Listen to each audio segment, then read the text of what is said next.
La sensibilidad es la única riqueza cuyo dueño siempre desea compartir. Muy buenas noches. Palabras del escritor argentino de los años 30, José Naroski. Conocido principalmente por sus aforismos, sus potentes aforismos, que no son otra cosa que sentencias breves y doctrinarias que se proponen como regla en alguna ciencia o arte. Hoy, sin duda, nos hacemos eco de esta. Porque al margen de la inercia del mundo a promover la fortaleza, las máscaras o esa hipocresía del estar bien todo el tiempo, estarán conmigo en que no hay nada más liberador que decir lo que sientes, pero sobre todo, permitirte a ti sentirlo. ¿Cuántas veces nos negamos ese privilegio para encajar, para no parecer débiles o vulnerables ante los demás? ¿Y qué me dicen de quienes poseen una sensibilidad superior a la media? Esos seres capaces de sentir empatía por todo, de deleitarse con una sencilla melodía o con el virar de un pájaro a primeras horas de la mañana. ¿Les llamarían seres privilegiados o más bien raros? Hoy les proponemos una noche de descubrimiento, de honra a los sentimientos y sobre todo de liberación, porque para poder enseñar a nuestros hijos, primero hemos de aprender. Damos la bienvenida a una muy buena amiga ya de nuestro programa, la psicóloga especializada en psicología infantil y juvenil, Úrsula Perona. Úrsula, muy buenas noches. Hola. Bienvenida. Bueno, ¿dirías que la sensibilidad es algo positivo hoy día o más bien dirías que todo lo contrario? Diría que la sensibilidad es un regalo que muy fácilmente puede convertirse en un regalo envenenado. Eso tenemos que desarrollarlo. Pero si eres tan amable, por favor, siéntate. Bueno, Úrsula Perona, especializada en psicología infanto-juvenil, que cuentas con una trayectoria de más de 10 años, de más de 11 años ya, dedicándote a este mundo. Muchísimas gracias por estar con nosotros esta noche y encima venir de lejos con estos calores que ya nos están haciendo y nada, muchísimas gracias por acompañarnos. Bueno, gracias a vosotros por invitarme siempre, que esto, como tú dices, ya es como mi casa. Muchas gracias. Bueno, ella es fundadora y directora del Instituto Úrsula Perona, en Alicante y Madrid, clínica en la que se abordan tanto la terapia como la formación de estudiantes de psicología o psicólogos. Colabora además en distintos proyectos de ayuda psicológica a personas sin recursos. Por si esto fuera poco, Úrsula es autora ya de 3 libros: Hijos de alta demanda, Niños de alta demanda, un psicocuento, mucho más que un cuento, y el último recién llegado, el que nos vamos a sumergir enseguida de lleno, Niños altamente sensibles. Bueno, 3 libros y 3 hijos, que no hay que olvidarlo. Sacas finalmente tiempo, ¿cómo lo haces? Bueno, como puedo, como puedo, haciendo virguerías. Seguro que no llegando a todo. Bueno, en tu caso en concreto, como decimos, 3 niños, pero es cuando viene un cambio radical en tu forma, en tu praxis a la hora de ejercer como mamá y todo lo que sabías hasta ahora como psicóloga especializada en niños y adolescentes y jóvenes, cuando, digamos, todo lo que sabes te da un vuelco. ¿Qué es lo que ocurre? Bueno, yo creo que seguro que habéis oído lo de que los hijos te transforman, te hacen crecer, hay un aprendizaje increíble. En mi caso, mis 2 libros, las 2 temáticas, la alta sensibilidad y la alta demanda, surgen de la necesidad de comprender a 2 de mis hijos. El pobre, el tercero, me dice: mamá, ¿y a mí cuándo me escribes un libro? Digo, cuando empiezas a darme problemas. Entonces, claro, siendo psicóloga infantil, siendo madre de 3, cuando ves que no comprendes bien a tu hijo, cuando ves que se te escapan cosas, que te faltan recursos, es cuando sientes esa necesidad de investigar, de aprender, de mirar, de verter una mirada distinta, porque algo se te está escapando, ¿no? Y un poco de ahí es mi revulsivo han sido mis hijos, y sobre todo en lo personal también, pero sobre todo en lo profesional. En el caso de alta demanda, Úrsula, hacemos hincapié en que no se trata de una patología como puede ser el autismo o Asperger, sino más bien un rasgo de la personalidad. ¿Podrías decirnos de qué se trata, en qué consiste? Claro, los niños de alta demanda estamos hablando de un temperamento determinado. El temperamento nacemos con él, es la parte de la personalidad que viene determinada genéticamente, y siempre, tradicionalmente en psicología, se ha distinguido entre personas de temperamento fácil y personas de temperamento difícil. Las personas de temperamento fácil todos sabemos identificarlas, pues personas que son un poco problemáticas, pacientes, carácter dulce o tranquilo. ¿Y en el opuesto qué estaría? Pues estas personas más complejas, con un temperamento más fuerte, más reactivos. Si miramos a los niños, como es algo que viene desde la infancia, rápidamente distinguimos. esas peritas en dulce, esos niños, bueno, pues que ruedan, y esas ñoras, ¿no? Eso es que decía un profesor mío, el profesor Xavier Méndez, decía, es que los niños de temperamento difícil son pequeñas ñoras, ¿no? Esos pimientos típicos valencianos tan complicados de comer. Sí, además nos comentas que son como muy intensos, ¿no? Respecto a sus emociones, a sus reclamos, a la hora de querer algo y hacerlo saber. Claro, una de las características que tienen es esa gran intensidad para todo, altas necesidades o alta demanda, pero además en muchas áreas. Alta demanda de atención, necesidad de contacto físico continuo, son muy movidos, muy hiperactivos, necesitan distraerse continuamente, cambiar de actividad, dificultades en el sueño. Es decir, es una crianza que es un reto en todas sus áreas. Creo que no hay ni una sola parcelita que sea fácil. Para los que no entienden y los que no saben de esto, podrían catalogarlos rápidamente como niños rebeldes, ¿verdad? O como niños que dan problemas. Y es un error común y muy peligroso. Pues fíjate, no creas que tanto. Quizá más la alta demanda, lo más característico es la necesidad constante de atención. Son niños que nunca se entretienen solos, no saben jugar solitos, no se pueden separar de los padres con facilidad. Y esto se ve desde la cuna. Por lo tanto, la típica cuna llena de pinchos que me describen muchos padres, es que ni la ha estrenado. Yo digo, ni la estrenará, no te quepa duda, porque necesitan. Entonces va más por ahí. Es verdad que si no son bien guiados, como tienen ese temperamento tan fuerte, pues cuando ya vamos hacia los 7, 8, 9 años, pueden aparecer algunos problemas de conducta, pero no necesariamente. En el caso de tu tercera obra, que la tenemos aquí esta noche, Niños altamente sensibles, ¿podríamos decir que está relacionado con la alta demanda? ¿Es una continuidad o son dos cosas diferentes? Cuéntanos. A ver, son dos cosas diferentes. Estamos hablando, cuando hablamos de alta demanda, hablamos de un tipo de personalidad, podríamos decir, y cuando hablamos de alta sensibilidad sería otro tipo de personalidad. Tienen un rasgo particular en la manera en que perciben el mundo. Cierto es que muchos niños de alta demanda también son niños altamente sensibles, pero no al revés. No todos los niños con alta sensibilidad, sobre todo los del grupo tímido o introvertido, son de alta demanda. Entonces comparten algunas cosas, pero no todo. ¿Qué significa ser un niño altamente sensible? Pues mira, la sensibilidad es quizá uno de los rasgos de personalidad menos estudiados y no nos extraña en el mundo en el que vivimos, en el que valoramos precisamente lo opuesto. Ser un luchador, consideramos algo positivo, ser fuerte. Todos los atributos relacionados con lo opuesto a ser sensible los consideramos cualidades.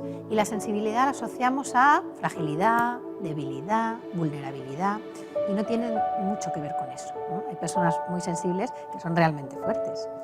Entonces hablamos de lo que Elaine Aron, que fue un poco la descubridora de este rasgo de personalidad, definió como 4 grandes pilares relacionados con la manera en que se percibe el mundo, tanto externo como interno, cómo se analiza y se procesa. El primero de los rasgos tiene que ver con la sensibilidad sensorial. Todos los estímulos del entorno, todo lo que percibimos por los sentidos, se percibe de una manera muy profunda y muy intensa. Por ejemplo, en niños es muy característico que se quejan mucho de la ropa. Les pica la costura del calcetín, les molestan las prendas que no sé qué, los tejidos. Perciben, ¿no? Claro, porque las puntillas, todo les molesta. Todo. ¿Qué sucede? A los padres nos cuesta comprender. Jolín, qué caprichoso, qué maniático, es que siempre está con la ropa, unas rabietas enormes.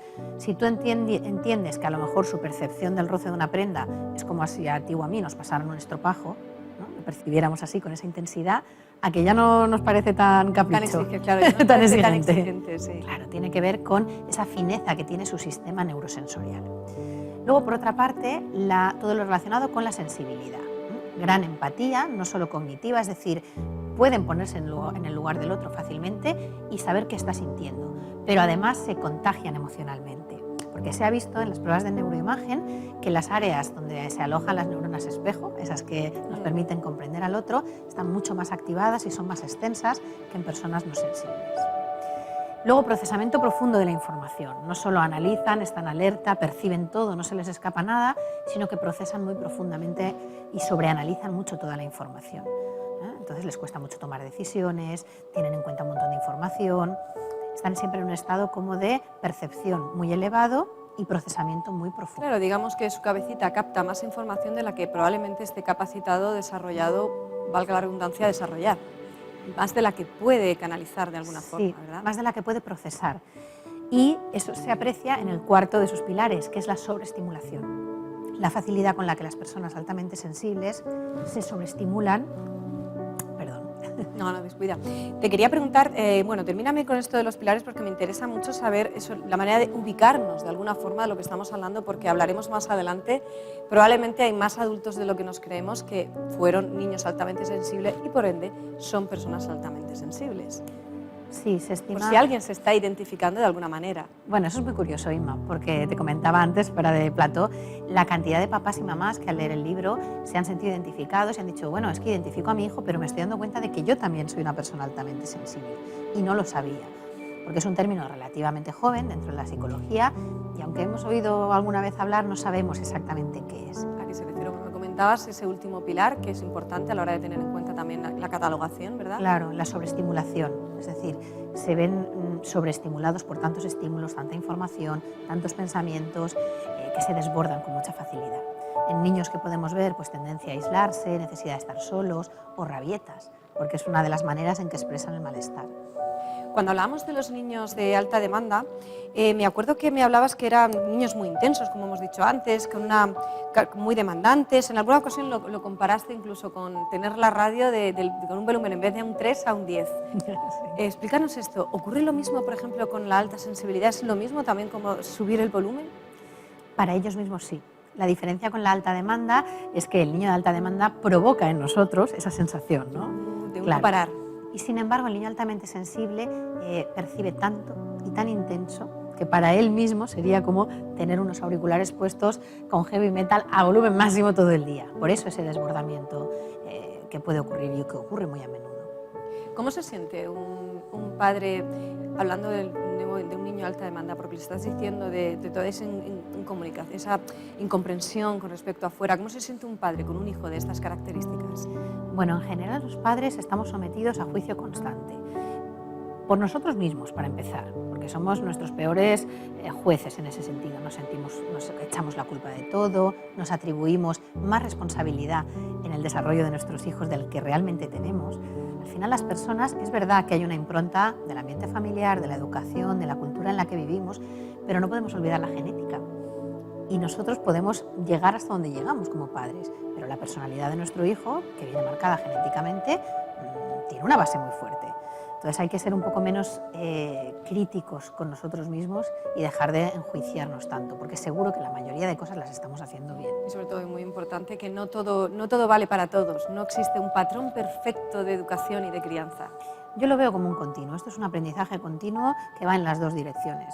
Igual que nuestro hijo aprende de nosotros porque estamos brindándole siempre esa guía, ese acompañamiento, esos límites, nosotros aprendemos constantemente de él sobre nosotros mismos como padres. O sea que esto es un camino bien largo.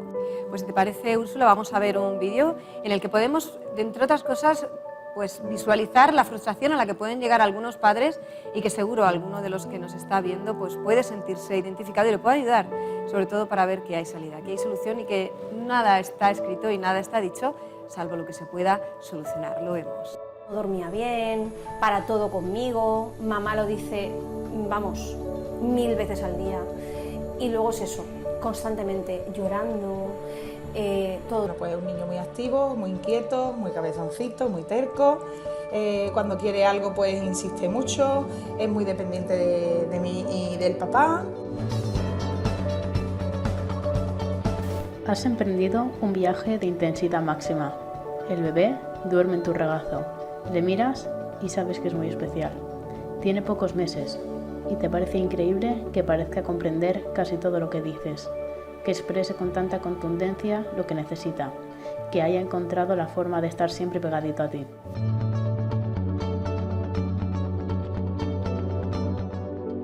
Es muy terco, cuando quiere algo pues es ya y cuando no lo quiere es que no. Vino una pandemia por el COVID y durante esos meses de intensidad en los que estuvimos ella y yo solas en casa, me di cuenta que la maternidad me superaba. Era una niña que necesitaba estar en brazos, no podía ni siquiera ducharme, aunque ella estuviese en la hamaca enfrente de mí. Era una niña que demandaba brazos y contacto conmigo y que la mirara y que toda mi atención fuese a ella. fue leer un artículo de niños de alta demanda escrito por mi gran amiga Úrsula Perona, que publicó, creo que fue en El País. Y al leer el artículo me di cuenta que mi hija cumplía prácticamente todos los ítems de niña de alta demanda. Entonces no dudé en consultar con Úrsula y pudimos hacer una videoconferencia en la que, bueno, me hizo cambiar mi actitud, pero para conmigo. Y por supuesto ese cambio de actitud fue un cambio de actitud para mi hija.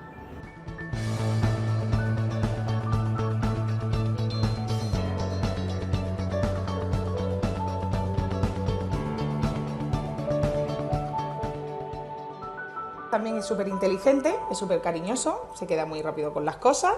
Su empatía, su inteligencia emocional, su cariñosidad, esto sobrepasa todos los límites.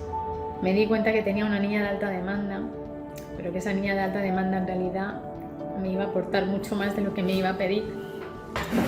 Y gracias a conocer cuáles son sus características, luego pude hacer un curso con Úrsula y otros papás de niños de alta demanda, en los que se nos dieron pautas y directrices para poder sobrevivir a la crianza de un niño de alta demanda, que es muy dura, pero que a la vez es muy gratificante.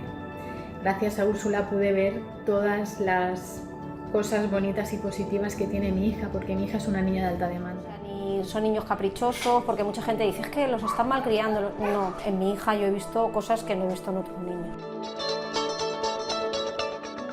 Si estás viendo este vídeo y eres papá o mamá de un niño de alta demanda, no le estás haciendo mal, lo estás haciendo muy bien, pero si quieres hacerlo mejor para poder sentirte mejor como padre y como madre y poderle ofrecer a tu hijo todo aquello que le puedas ofrecer como padre, no dudes en formarte en esto, porque va a cambiar tu vida, pero es que va a cambiar la de tu hijo. El Instituto Úrsula Perona pone a disposición de los padres talleres en los que abordaremos diversos temas, desde el mutismo selectivo hasta cómo son los niños altamente sensibles o los niños de alta demanda. Os proporcionará herramientas muy prácticas para ponerlas en marcha en el día a día de la crianza. Además, la formación a través de los webinars no será solamente para padres, sino que también buscamos formar a estudiantes de psicología, psicólogos y profesores, de nuevo para ofrecer una perspectiva muy práctica que podrán usar en su día a día. Gracias a conocer que mi hija cumplía estos criterios de alta demanda, pudo cambiar todo. Y el cómo yo ahora interacciono con mi hija, conociendo cuáles son sus necesidades, ha hecho que la maternidad sea gratificante, no lo siguiente. Así que muchas gracias, Úrsula, porque a Nora y a mí nos has devuelto a la vida. Emotivos testimonios los que escuchamos esta noche. Y bueno, podemos ver, Úrsula, que son muchos los padres, muchas las madres que han encontrado alivio real a su situación gracias a este libro y gracias al instituto, gracias a tu atención también como profesional. Pero sobre todo gracias al libro, porque de alguna manera das pautas, incluso en este libro en concreto, también hay un pequeño cuentecito que entiendo que es literalmente para los pequeños. Sí, el cuento es para los niños, porque ellos mismos se dan cuenta muchas veces de que son diferentes, de que da mucha lastimita, ¿no? Cuando te dicen, es que yo, ¿por qué soy tan pesada? Por ejemplo, dices, no, cariño, tú no eres pesada, pero entonces sirve un poco para explicarles, ayudarles a que se comprendan un poco y se vayan conociendo a sí mismos, que es importante, y no desde un juicio negativo. De alguna manera, en este libro nuevo vas un paso más allá y tienes un capítulo dedicado exclusivamente a los padres de niños altamente sensibles y padres que pueden también ser altamente sensibles. Un capítulo que además es muy especial, Úrsula, muy personal, si me lo permites. Sí, mira, una de las cosas que te comentaba antes es que muchos padres al leer el libro se identifican y dicen, uy, es que a mí esto me suena de mi propia infancia, es que yo creo que yo era una persona altamente sensible. Porque, bueno, pues hay desconocimiento sobre eso y en general nos conocemos poco a nosotros mismos. Pero es que además si tienes un niño altamente sensible, piensa que la genética, como decíamos, es un rasgo de personalidad heredado.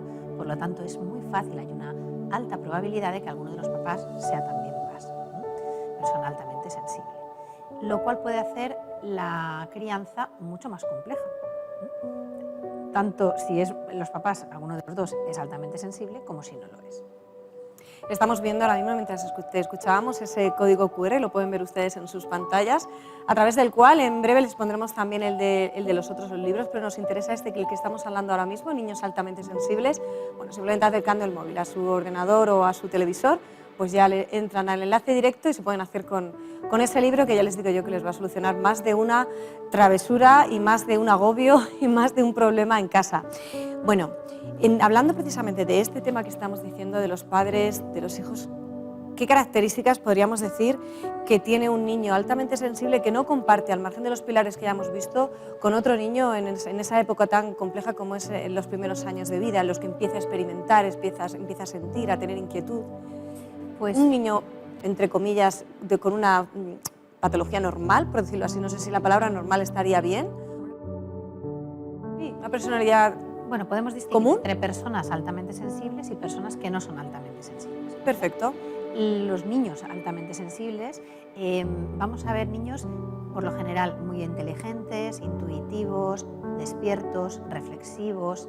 Eso les va a hacer a menudo ser ansiosos, preocupadizos.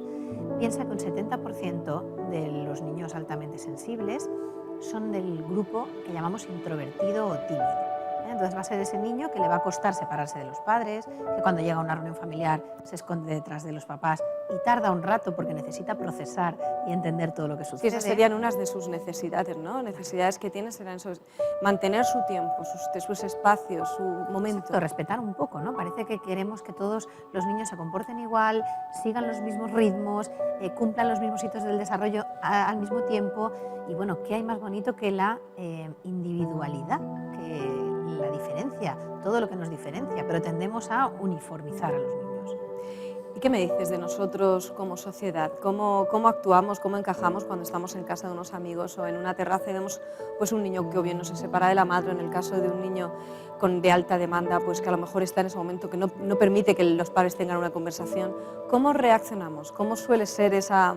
Pues mira, estos niños se llevan apelativos muy feos. Llorones, maniáticos, quisquillosos, malcriados. Esos son apelativos y cualquier papá o mamá de niños con estas características seguro que me va a dar la razón.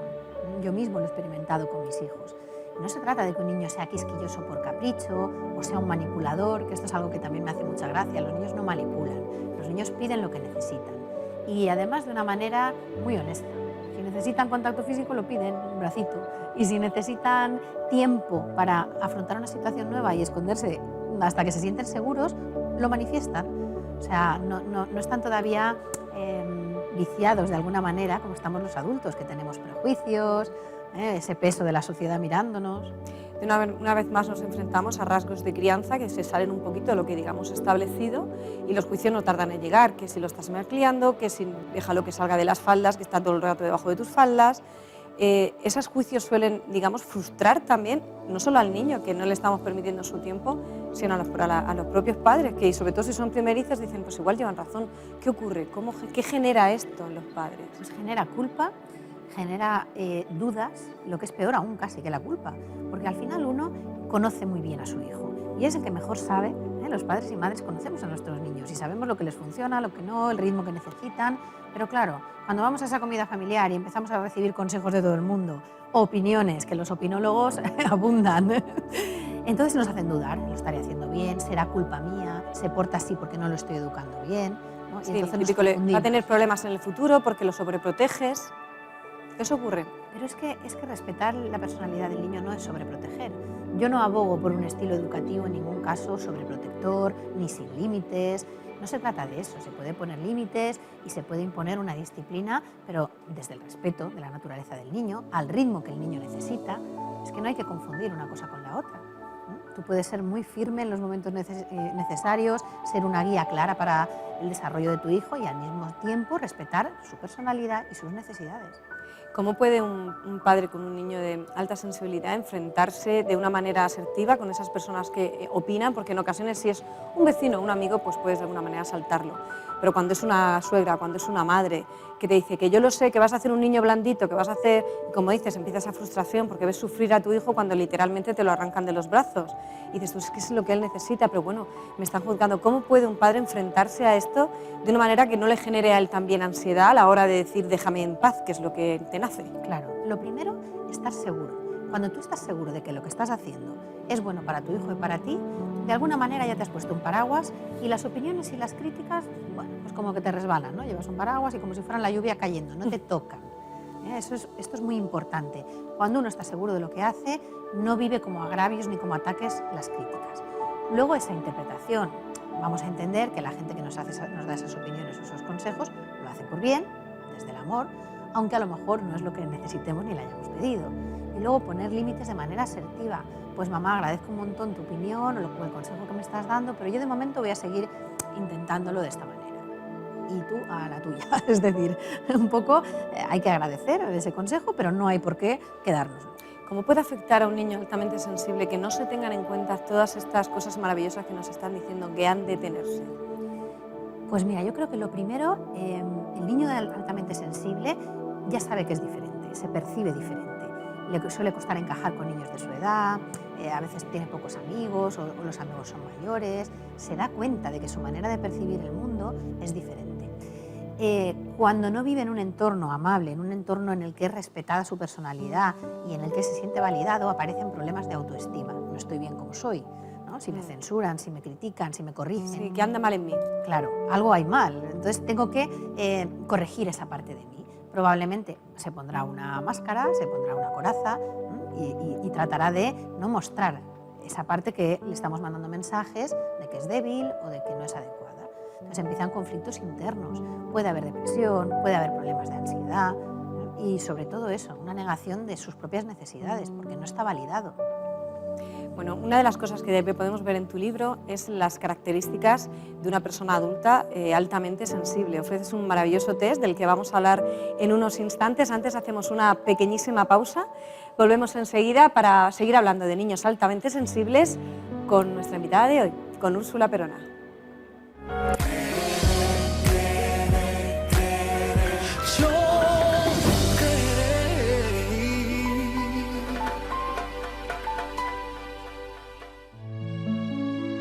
Volvemos en 3 minutos.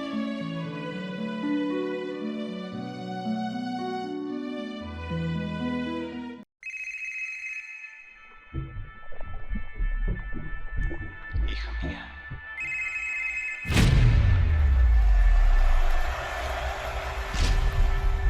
Hija.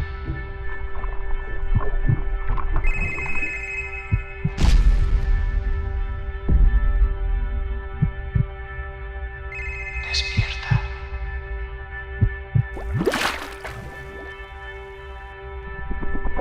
Te amo.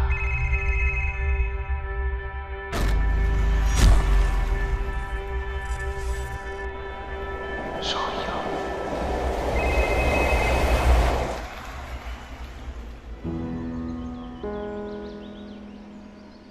Cariño, soy yo, papá. Llevo tiempo sin verte. Llevamos tiempo sin hablar. Sé que no es fácil, que te sientes sola, asustada, pero soy tu padre. Y no hay nadie en el mundo que te conozca y te ame como yo. Te echo de menos. Recuerdo cuando salíamos a pasear, cuando sonreías. Tú conoces el camino. No quiero perderte.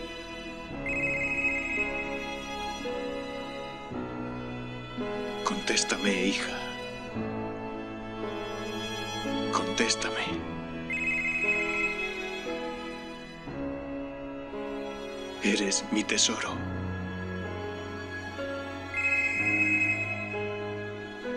Y recuerda que yo estoy contigo en tus risas y aún en tus lágrimas. Vuelve a casa.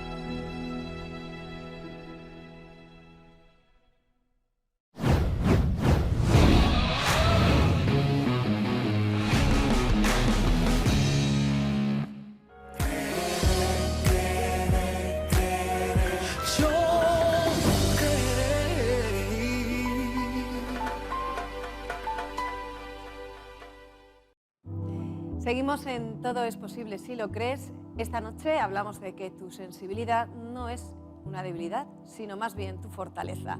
Y lo hacemos con la psicóloga infantojuvenil Úrsula Perona.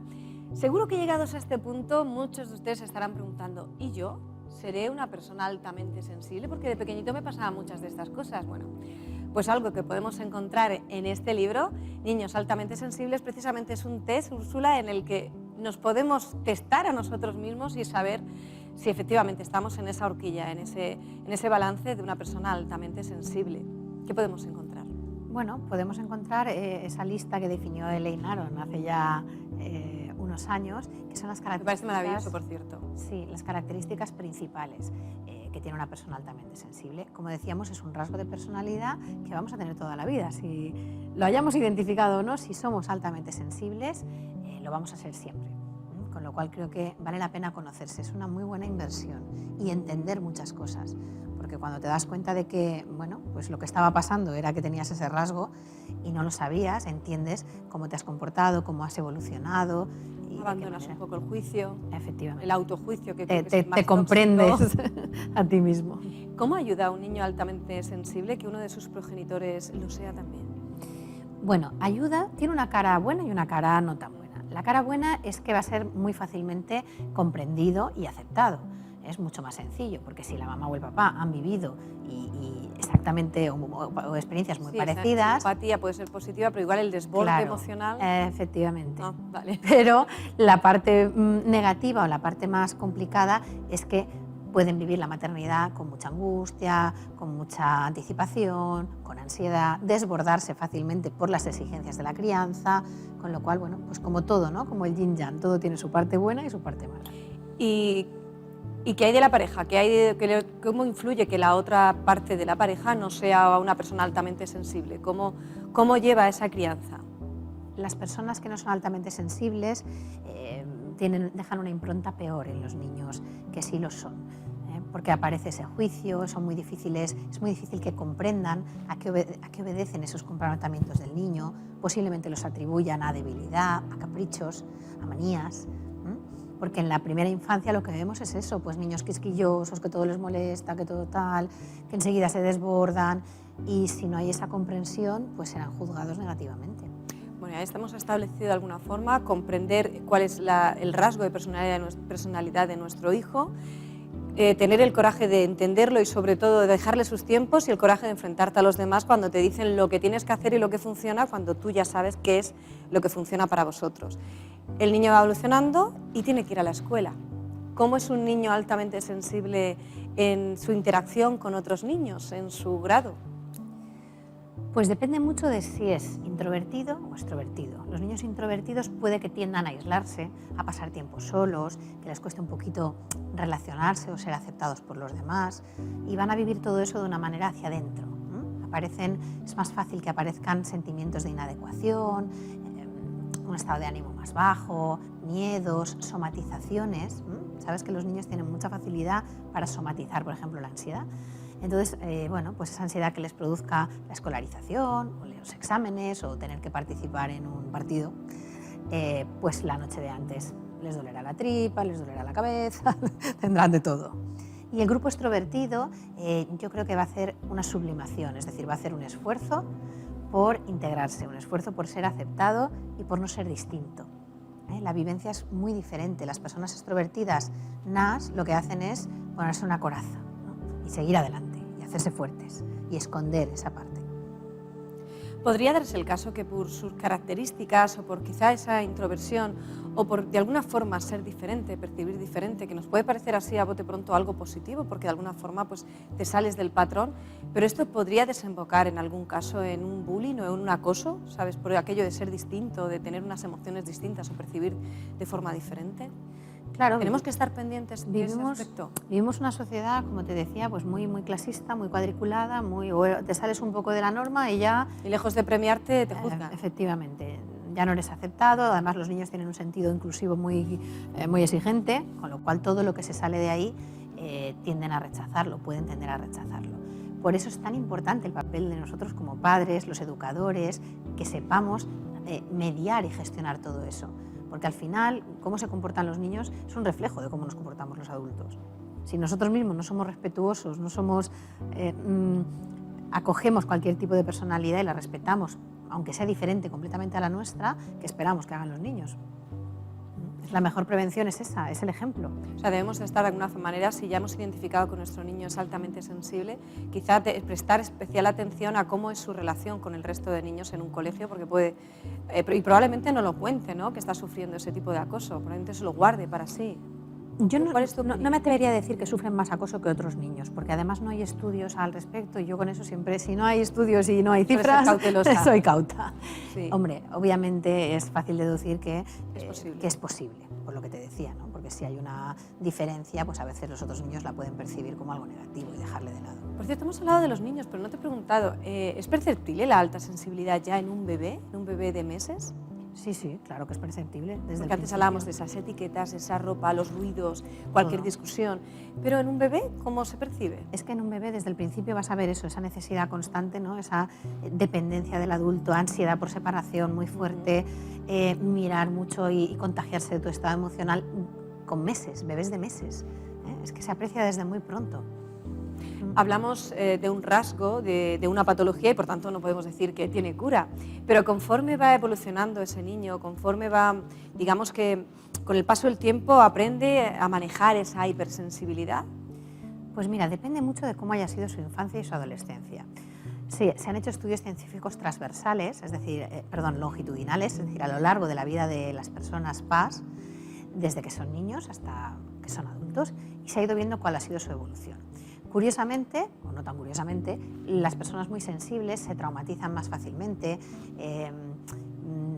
tienen heridas más fuertes y viven infancias pues traumáticas, dolorosas, o no se respeta, viven en ambientes hostiles con la sensibilidad. Pero la parte buena es que también se ha demostrado que luego, cuando tienen posibilidad de acceder a terapias, de acceder a recursos de psicología, también se curan con mucha más facilidad. Superan esos traumas, esas vivencias negativas con mucha más facilidad. Las mismas características de personalidad que les hacen más vulnerables a los traumas, a la depresión o a la ansiedad, que son esa gran sensibilidad, la inteligencia, la conciencia, pues luego les ayuda para salir de todo eso. Sí, es otra cuestión que te iba a hacer ahora. En el caso, por ejemplo, de niños de alta demanda, vimos que esos rasgos en un futuro le pueden ser muy favorables a la hora de introducirse en el mundo laboral, a la hora de relacionarse con otros adultos. Y en el caso, por ejemplo, de una persona altamente sensible, en un futuro también puede serle positivo o le va a ser negativo en otros aspectos a la hora a lo mejor de encontrar pareja o a la hora de relacionarse. ¿Qué rasgos puede favorecerle o a la inversa? Mira, la sensibilidad bien encauzada es un regalo estupendo, porque, por ejemplo, la sensibilidad son rasgos que se han encontrado en más de 100 especies animales. Esto es muy curioso, no es exclusivo humano. ¿Y qué se ha visto? Que los animales que tienen rasgos de alta sensibilidad son los líderes de la manada, por ejemplo, porque precisamente ese estado, ¿no? Esa capacidad de controlar tantas cosas, de manejar tanta información, de tomar decisiones de una manera sosegada, esa sensibilidad y empatía, entonces son los líderes de las manadas. Fíjate qué curioso, ¿no? Que de alguna manera pueden ver más allá de lo que, entre comillas, Efectivamente. muestras. Sí, efectivamente. Una de las cosas que se ha descubierto a través de la neuroimagen es que la ínsula es una región muy pequeñita del cerebro donde se aloja la conciencia, ¿vale? Pues está mucho más activada en las personas PAS. Entonces tienen una muy elevada conciencia de todo lo que sucede a su alrededor, pero también de sus propios estados mentales, de sus propias emociones. Entonces, por lo que me decías, van a ser personas muy buenas para trabajos diplomáticos, por ejemplo, por esas capacidades que tienen, para trabajos artísticos, creativos, humanitarios. Es fácil ver a personas altamente sensibles que son médicos o que son políticos o trabajan en toda la rama sanitaria de ayuda al otro y luego sobre todo en las artes. Hay grandes artistas que son personas altamente sensibles. Hoy me ha parecido fascinante el dato. Los animales con mayor sensibilidad suelen ser los líderes de la manada. Sí, sí. Curioso. Otro apéndice en tu libro que me llama muchísimo la atención es, que además el título ya de por sí llama, es La generación blandita. ¿Qué tienes que decirnos de esto? Bueno, es que esto es un debate que da para muy largo. Porque entonces, a ver, estamos haciendo niños frágiles, la generación Nini, no sé qué, no sé cuánto, la generación de cristal. Yo trabajo todos los días de mi vida rodeada de niños y de adolescentes. Yo no creo que sean más frágiles de lo que lo éramos nosotros en su día. Es que son niños y son adolescentes. Y yo no me acuerdo de cómo era yo de niña. Claro. Lo que sí es cierto es que si me paro a pensar un poco, no sé si cómo hemos vivido hasta ahora ha sido bueno para la humanidad, ya no solo para el individuo. Si esa falta de empatía, miremos cómo está el mundo, en África, en 1000 partes, muriéndose la gente de hambre, de algo tan básico como hambre, mientras aquí tiramos la comida, Sí, tiramos, sí. guerras, asesinatos, violencia. Entonces, bueno, a lo mejor lo que hace falta es más sensibilidad, igual no nos iría tan mal. Lo que pasa que no sabemos, es como que vamos de un extremo a otro, ¿no? Creemos que la sensibilidad, como te decía, es sobreproteger al niño, permitirle todo, mimarlo y que no sufra ni padezca ni le pase nada. Y no es eso. Respetar la sensibilidad y las emociones es validar una parte enorme del ser humano que tradicionalmente ha estado relegada. Y a lo mejor las grandes cifras de depresión y ansiedad que tenemos hoy en día son precisamente por haber tapado esa parte, haberla negado y haber ido en contra de esa naturaleza, y no por lo contrario. Como psicóloga, al hilo de lo que estás diciendo, saliéndonos un poco de los niños, ¿podrías decir, o tú que tratas obviamente no solamente con chicos, sino también con los padres, que de alguna manera estamos tendiendo a cauterizar la herida, a mirar para otro lado, como para que si no lo ves no existe, así no duele? ¿Dirías que estamos tendiendo quizá a eso? Yo veo como un poco de tendencia a la polarización en los padres. O se van al extremo de consultarme cosas como, es que me da miedo decirle que no por si se traumatiza. No se va a traumatizar porque le digas que no. El no forma parte de la vida y va a generar una emoción que es la frustración, que es maravillosa y que tu hijo tiene que aprender a gestionar. Eso es una cosa. Entonces vamos de esa sobreprotección absoluta a todo lo contrario. El niño lo que tiene que hacer es estudiar y centrarse y dejarse de tonterías y chorradas, que a este no le pasa nada, ¿no? Entonces, claro, hay muchas cosas. Hay un camino en medio. Hay muchas cosas en medio. Quizá lo que más me llama la atención es esa polarización.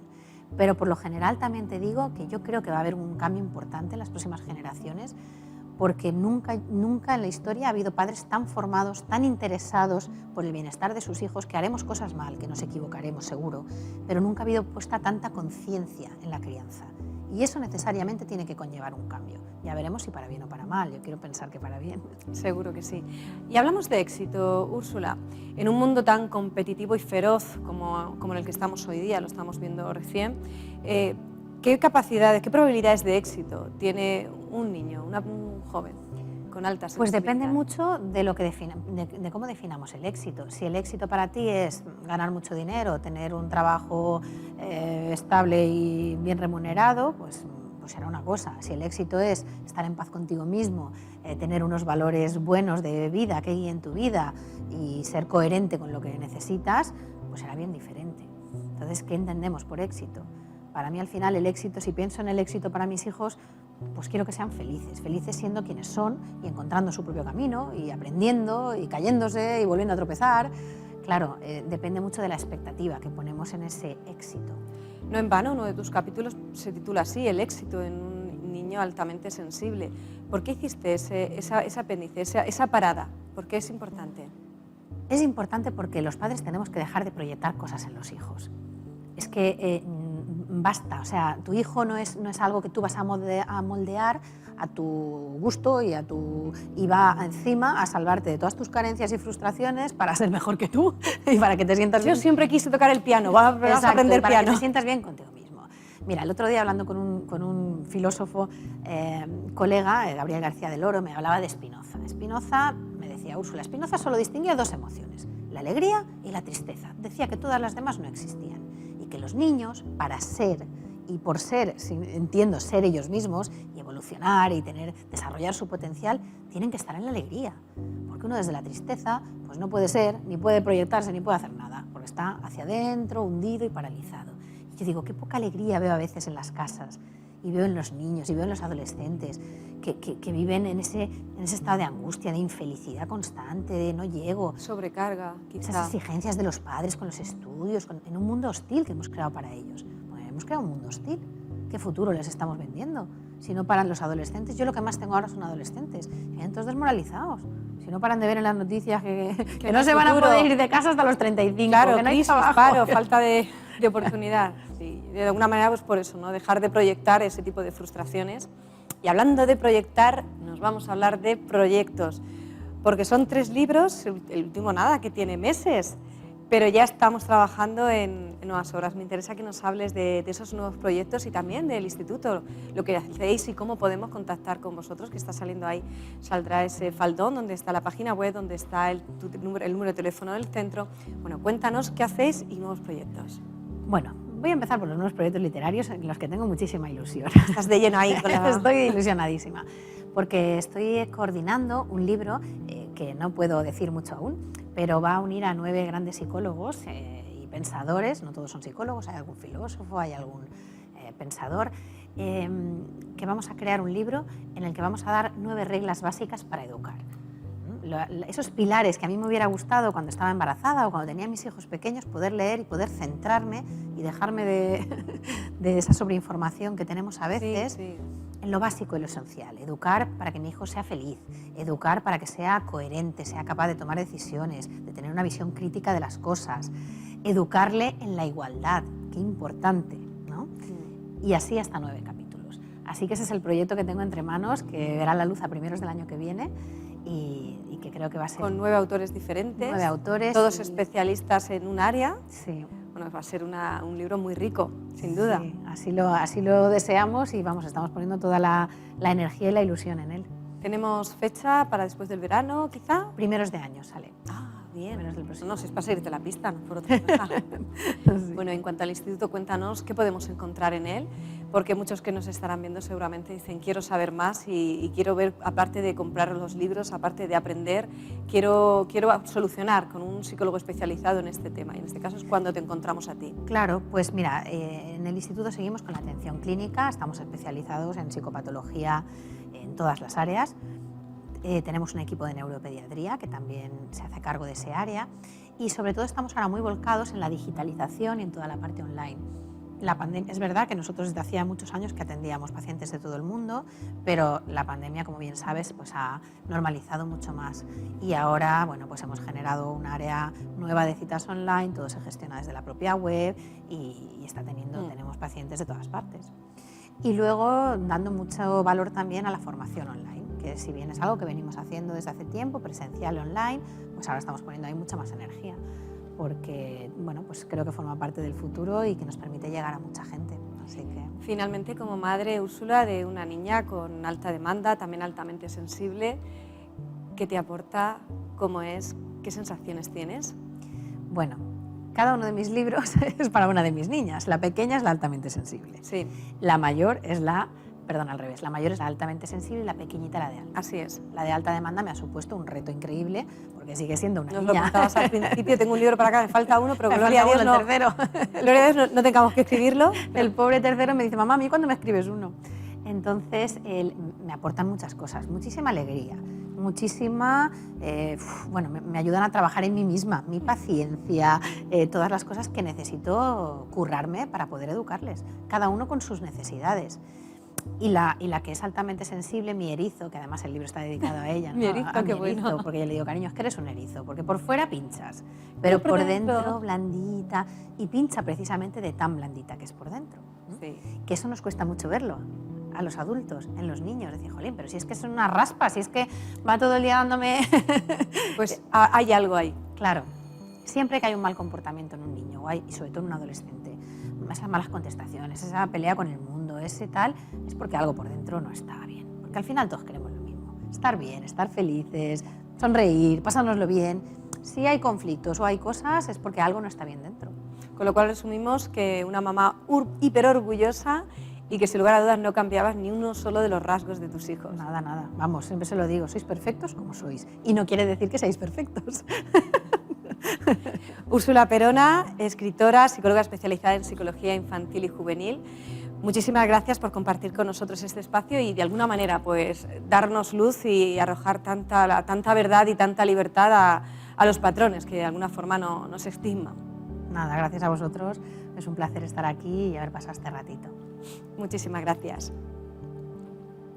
Bueno, señores, esta noche hemos aprendido todos mucho. Pero antes de terminar, me gustaría terminar con palabras del pediatra Carlos González. Aparece en este libro.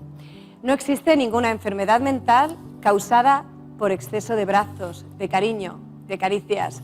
No hay nadie en la cárcel ni en el manicomio porque sus padres le cogieron demasiado en brazos o le cantaron demasiadas canciones. En cambio, sí que hay gente en la cárcel o en el manicomio porque no tuvo padres o porque sus padres le maltrataron o despreciaron. Pensemos en esto cada vez que cuestionemos si un exceso de amor puede ser contraproducente. Recuerda, odiar es para los flojitos, los fuertes aman un montón. Y si tienes dudas, todo es posible. Si lo crees, hasta la semana que viene.